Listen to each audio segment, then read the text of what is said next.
मेरा नाम आशीष चाबा है। मैं एक अधिवक्ता हूँ। अनिल जी मुझसे लगभग एक से 1.5 साल से मेरे संपर्क में थे। ये एक समाज सेवी हैं और मेरे पास में काफी परेशान होकर आए थे कि मेरे साथ में ये समस्या है, हमारे गांव की ऐसे करके समस्या है और सरपंच जो है गबन कर रही है और अपने निजी परिवार को लाभ पहुंचाने के लिए पंचायत के पैसे का, पंचायत की भूमि का जो है गलत तरीके से प्रयोग कर रही है। और इसके साथ साथ क्या है, पिछली पंचायत में इन्होंने एक पट्टा लिया था तालाब का, जिस पट्टानामा को रद्द करने के लिए सरपंच राधिका ने फर्जी साइन करवाकर अपने मेंबरों के उसके इनके खिलाफ एक मुकदमा तक दर्ज कर दिया। जबकि वहां जो उस मौके के पंच थे उनमें 7 पंचों ने अपना एफिडेविट टेंडर किया और जिसमें उन्होंने बताया कि ये सिग्नेचर हमारे नहीं है, हमारे जाली सिग्नेचर करके, और सरपंच ने ये फ्रॉड करने की कोशिश करी है। जिसके बाद में हमने जो है बीडीपी कार्यालय में, डीडीपी कार्यालयों में अनिल जी के थ्रू मैंने आरटीआई लगवाई, वहां से रिकॉर्ड एकत्रित किया, जिससे मालूम पड़ा कि सरपंच राधिका ने पंचायत की जो शामलात भूमि होती है जिसको पट्टे पे देके इनकम पंचायत के लिए इकट्ठी की जाती है, वो इनकम भी अपने पास रखी हुई है, पंचायत के खाते में जमा नहीं करवाई है। इसके अतिरिक्त पंचायत के स्वागत के बोर्ड लगे होते हैं हर गांव में, उसी तरीके से 2 बोर्डों की पेमेंट लगभग जो है 1,95,880 रुपये प्रति बोर्ड के हिसाब से पंचायत ने अपने ही देवर को दी है। जबकि पंचायत अपने देवर या अपने परिवार के साथ में कोई भी इस तरीके का व्यवसाय नहीं कर सकती।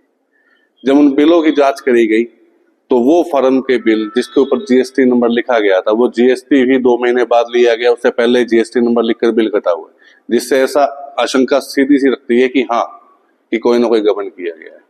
इसके बाद में जो है हम लोगों ने जो है अनिल से मिलकर मैंने माननीय उच्च न्यायालय का रुख किया, वहां अपनी अपील डाली, तो माननीय उच्च न्यायालय ने आदेश पारित किए कि 2 महीने के अंदर इन सभी तथ्यों की जांच कर रिपोर्ट न्यायालय के समक्ष पहुंचाई जाए। परंतु डीसी साहब को इस चीज का पूरा संज्ञान में नहीं था, पूरा उनकी नॉलेज में नहीं था। नीचे के जितने भी अधिकारी थे उन्होंने इस ऑर्डर को भी दबाने की कोशिश करी और जांच को गोलमोल तरीके से कर फाइलों में दबा कर रख दिया। जांच के लिए किसको डेप्यूट किया ऑर्डर? जांच के लिए इन्होंने एसडीओ को रिपोर्ट किया और साथ में सरपंच से रिकॉर्ड मांगा गया। सरपंच ने रिकॉर्ड भी नहीं दिया प्रॉपर तरीके से, जिसके बारे में डीसी साहब ने अपने आदेश में भी लिखा। इसके अलावा इन्होंने गांव का एक स्टेडियम है, उसके साथ में जो है जो मौजूदा सरपंच है उसके परिवार की जमीन लगती है, उसको लाभ पहुंचाने के लिए 27 फुट का रास्ता बनाकर छोड़ दिया, जिसके लिए किसी से भी कोई परमिशन नहीं ली गई। पंचायत या गांव का भला करने की जगह पे सरपंच राधिका अपना भला कर रही थी, जो कि सरासर गलत है। तो समाज सेवी होने के नाते इन्होंने बहुत अच्छा कदम उठाया। माननीय न्यायालय के अंदर जब इन्होंने अपना ऑर्डर का फुलफिल नहीं किया तो हमने कंटेम्प्ट की एप्लीकेशन फाइल करी। कंटेम्प्ट फाइल होने के बाद में मामला जो है डीसी सोनीपत के संज्ञान में आया। उन्होंने जो है कल 21 तारीख 11 महीना 2025 को आदेश पारित किया, जिसके अंदर उन्होंने इन सभी बातों का विवरण देते हुए कि इन्होंने ये गबन किए हैं, ये अनौपचारिक तरीके से काम किए हैं। श्रीमती राधिका सरपंच ग्राम पंचायत निजामपुर को निलंबित कर दिया। इसके साथ साथ में उनके सेक्रेटरी सन्नी सिंह को भी निलंबित कर दिया है। सन्नीपाल को भी निलंबित कर दिया है।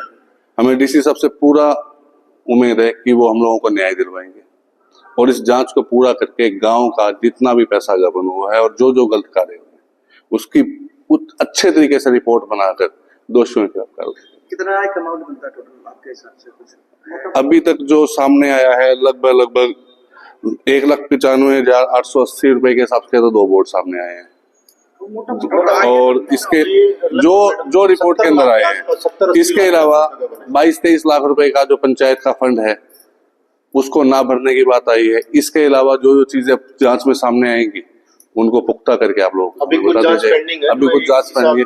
अभी जांच सौंपी डीसी साहब ने, तो वो 15 दिन के अंदर जांच आएगी, उसमें बाकी फर्जीवाड़ा आ जाएगा। न्यायालय की अगली डेट जो है 9 तारीख 12वां महीना 2025 है। अगली ही? हाँ जी। ठीक है। इस ऑर्डर के अंदर हाईकोर्ट ने जो है इनको दिखाया ये ऑर्डर जो है डीसी साहब के लिए उन्होंने कमांड दी कि 2 महीने के अंदर आपने ये जो 7-8 को पारित हुआ था। 7-8 को पारित होगा। ठीक है। इसके बाद में हम लोग इसके लिए कंटेम्प्ट के लिए गए, तो ये जनाब ने जो है ऑर्डर पास किए 9/12/2025 को, जिसके अंदर 18/11/25 को पारित कर दिए, 9/12 डेट 9/12 की डेट दे दी। तो ये हम लोगों ने तो प्लान जो है हाईकोर्ट में फाइल किया था, ये हम लोगों की कंप्लेन है। ये मेमो ऑफ द पार्टीज हैं जिसके अंदर हम लोगों ने ये जो हमने पार्टी 4 बनाया, 4 पार्टीज बना रखी है, जिसके अंदर Shakir Kumar IAS, Ashok Kumar Meena IAS, director general development Panchayati Raj, Sushil Sarawa IPS deputy commissioner Sonipat, miss Lalita block development Panchayati Raj DDPO, इनसे ये 18/11 को 18/11 को इनके लिए होता है हाईकोर्ट से। जिसके बाद में सर, मेरा नाम अनिल कुमार है और मैं गांव निजामपुर से बिलोंग करता हूं, और मैं पिछले 1.5 साल से पंचायती राज के BDPO दफ्तर के, DDPO के, SDM साहब के चक्कर काट काट के थक चुका था।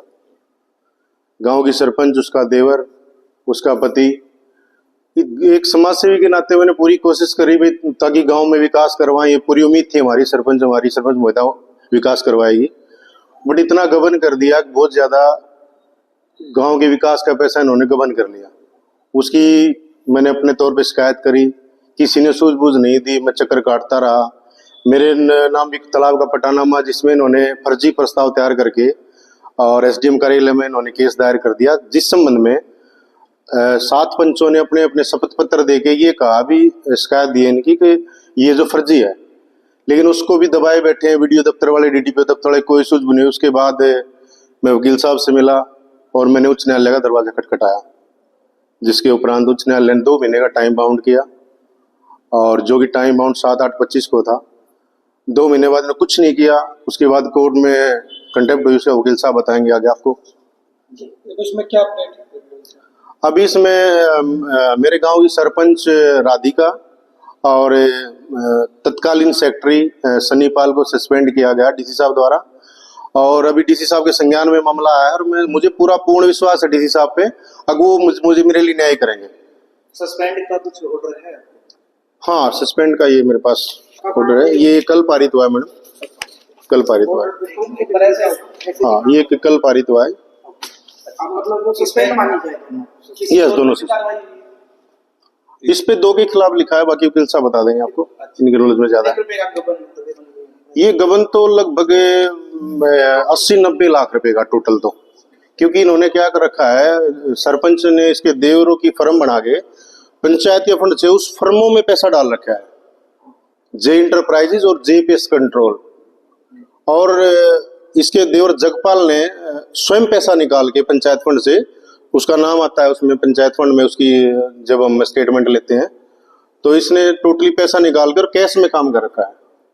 ऐसा होता नहीं होता मैम, 5,000 से ऊपर आप पैसा नहीं निकाल सकते, और उसमें सरपंच ही निकासी कर सकता है या सेक्रेटरी कर सकता है, जो कि उसके अथराइज होते हैं उसमें। लेकिन ये सरपंच के देवर ने सिर्फ 2-2 लाख रुपये, 1,90, 1,99 ऐसे बहुत ज्यादा पैसा निकाला, और जिसको कैश में इसने आगे भेज दिया। तो आपने ये RTI वगैरह लगाई है, केस लगा कैसे? मैंने RTI लगाई थी, लेकिन RTI का उन्होंने जवाब नहीं दिया है। जो जांच हुई थी, जांच के लिए मैंने RTI BDPO कार्यालय लगाई थी, वहां से मेरे को ये तथ्य मिले।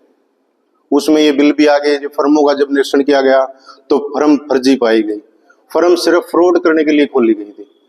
यानी एक बार फर्म में जैसे बिल है, जो गेट का बिल है, वो बिल है फरवरी 2023 का, जबकि फर्म बनी मार्च 2023 में। यानी फर्म पैदा होने से 1 महीने पहले बिल काट दिया GST का, जो कि दिखाता है भी फर्जीवाड़ा है।